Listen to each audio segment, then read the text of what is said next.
Hello students, through this video I am going to put focus on the poem The Lake Isle of INNISFREE, composed by William Butler Yeats.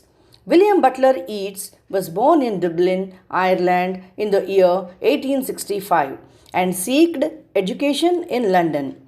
He won the Nobel Prize for Literature in the year 1923.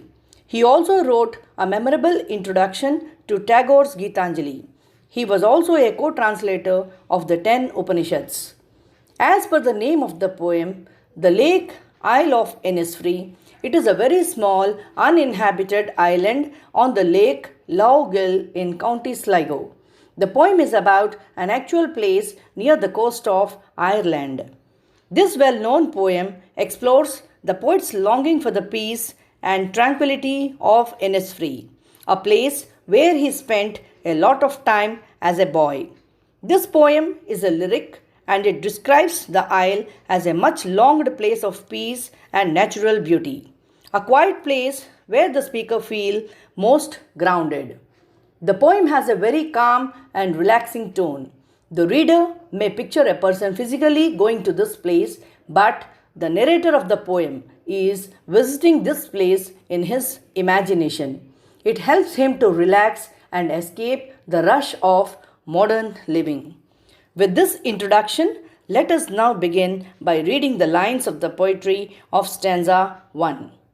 I will arise and go now and go to INNISFREE, and a small cabin built there, of clay and wattles made.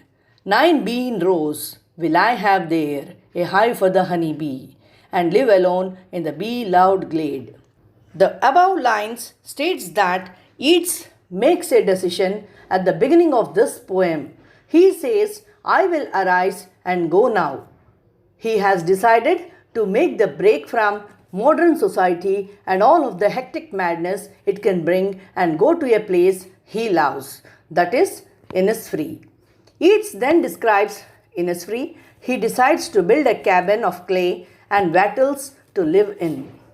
He also imagines his garden with exactly 9 rows for growing beans, and he wants to have a beehive for honey. He then will live by himself in the bee-loved glade. Here, the phrase bee-loved glade refers to the buzzing of bees in an open space. He talks about how he longs to go to the countryside away from all the noises of the urban city. He longs to be in an open space full of greenery and quiet with only bees for company. Now, the lines of the second stanza. And I shall have some peace there, for peace comes dropping slow, dropping from the vales of the morning to where the cricket sings. There, midnights all a glimmer, and noon a purple glow, and evenings full of the linnet's wings. Now, in these few lines, by saying that peace comes dropping slow, Yeats continues to let us know that from the time the morning dawns until evening when the cricket sings, there is a gradual pacing of the day until evening falls. There is no stress, no noise. All is an expression of peace. Now the last lines of the poetry. I will arise and go now, for always night and day. I hear the lake water lapping with low sounds by the shore. Where I stand on the roadway or on the pavement's grey, I hear it in the deep heart's core. Now, in these last lines, the poet once again says that he does not like the city life and confirms that for always day and night, he wants to go to INNISFREE. He also says that he hears the low lapping sounds of lake water when he stood on the dull grey pavements on the roadway. There is chaos all around, but there is nature's beauty all around in INNISFREE. It is a dream place which exists in reality in the deep heart's core of the speaker.